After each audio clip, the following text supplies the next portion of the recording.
Assalamualaikum warahmatullahi wabarakatuh. Kembali lagi dengan saya Musdalifah dengan NIM 1962201256 untuk matkul teori akuntansi. Pada video ini saya akan menjelaskan tentang teori akuntansi, yaitu packing order teori. Mari kita simak penjelasannya sebagai berikut. Packing order teori menyarankan perusahaan memiliki preferensi dalam memilih sumber pendanaan dengan mempertimbangkan biaya termurah dan risiko paling kecil. Berdasarkan packing order teori, tidak terdapat struktur modal yang optimal. Teori ini menyatakan bahwa perusahaan lebih menyukai penggunaan dana internal daripada eksternal dalam membiayai pengembangan usahanya, sehingga urutan atau hierarki pendanaan berdasarkan teori packing order adalah sebagai berikut. Yang pertama ada pendanaan internal yang berasal dari laba ditahan, yang kedua ada penggunaan utang dengan menerbitkan obligasi, dan yang ketiga yaitu penerbitan saham.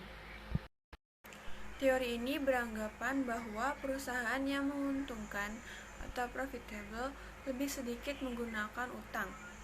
Menjelaskan mengapa kebanyakan perusahaan yang profitable lebih sedikit menggunakan utang, bukan karena rendahnya target debit ratio, tetapi karena perusahaan baru menggunakan dana dari luar atau penerbitan utang atau saham. Setelah dana internal tidak mencukupi, teori packing order ini juga tidak mengesampingkan bahwa pajak dan financial disasters adalah faktor penting dalam pemilihan struktur modal.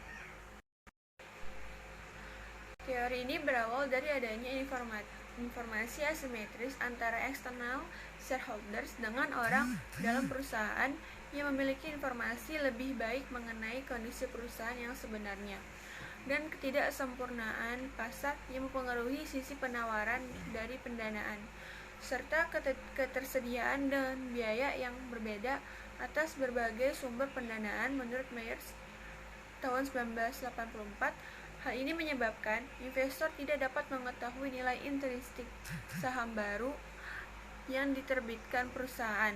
Pemegang saham juga tidak akan menyukai penerbitan saham baru karena akan menurunkan earning per share. Solusi bagi manajer adalah mendanai investasi dengan retained earning, dan juga pendanaan eksternal diperlukan. Perusahaan akan menggunakan utang yang biaya penerbitannya paling rendah. Asumsi lain dalam teori ini adalah yang pertama, perusahaan menyukai internal financing atau pendanaan dari hasil operasi perusahaan. Yang kedua, perusahaan mencoba menyesuaikan rasio pembagian dividen yang ditargetkan dengan berusaha menghindari perubahan pembayaran dividen secara drastis. Yang ketiga, kebijakan dividen yang relatif segan untuk diubah, disertai dengan fluktuasi profitabilitas dan kesempatan investasi yang tidak bisa diduga, mengakibatkan dana hasil operasi kadang-kadang melebihi kebutuhan dana untuk investasi, meskipun pada kesempatan yang lain mungkin kurang. Apabila dana hasil operasi kurang dari kebutuhan investasi, maka perusahaan akan mengurangi saldo kas atau menjual sekuritas yang dimiliki.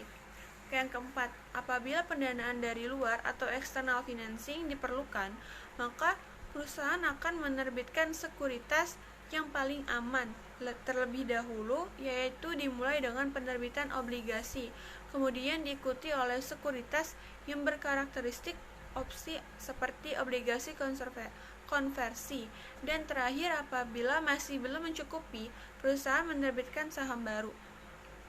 Pendanaan internal memiliki keuntungan, yaitu tidak memerlukan biaya penerbitan dan tidak perlu memberikan informasi mengenai kondisi keuangan perusahaan seperti kesempatan investasi yang potensial dan keuntungan yang diharapkan bila kesempatan investasi tersebut diambil.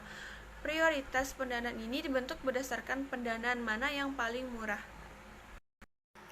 Ada 4 alasan yang mendasari mengapa teori packing order mengutamakan utang daripada ekuitas apabila pendanaan eksternal dibutuhkan. Pertama, investor menderita kerugian karena adanya asimetri informasi antara manajer dengan investor. Dengan adanya asimetri informasi, emisi saham baru diinvestasikan oleh pasar sebagai berita buruk. karena manajer hanya tertarik melakukan emisi saham baru jika saham perusahaan overpriced. Berbagai bukti empiris sudah menunjukkan bahwa pengumuman emisi saham baru menyebabkan harga saham turun secara tajam. Yang kedua, emisi utang dan emisi saham sama-sama membutuhkan biaya transaksi bagi perusahaan. Akan tetapi,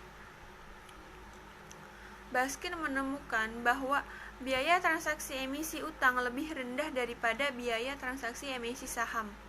Karena itulah, perusahaan lebih tertarik memperoleh dana eksternal dari utang daripada ekuitas. Yang ketiga, menurut Babu dan Jain, tahun 1998, perusahaan mendapatkan manfaat pajak dengan mengeluarkan utang. Manfaat ini diperoleh oleh perusahaan karena biaya bunga dapat dibebankan sebagai biaya dalam perhitungan pajak, sehingga pajak yang harus dibayar berkurang. Yang keempat, dengan menggunakan utang, perusahaan akan lebih dikontrol oleh lembaga atau kreditur yang ikut mengawasi keadaan finansial perusahaan. Dengan demikian, manajemen akan lebih berhati-hati dalam menggunakan utangnya. Variabel yang berhubungan dengan packing order yaitu ada dua. Pertama, variabel terikat atau dependent variable. Model analisis ini adalah perubahan utang jangka panjang. Yang kedua, ada variabel bebas atau independent variable, yang masing-masing di antara kedua variabel tersebut sama-sama membahas tentang utang. Terima kasih, cukup sekian materi yang bisa saya sampaikan. Semoga materi tersebut bisa bermanfaat bagi teman-teman semua. Apabila ada kekurangan atau penjelasan tidak jelas, mohon dimaklumi. Wabillahi taufiq wal hidayah. Wassalamualaikum warahmatullahi wabarakatuh.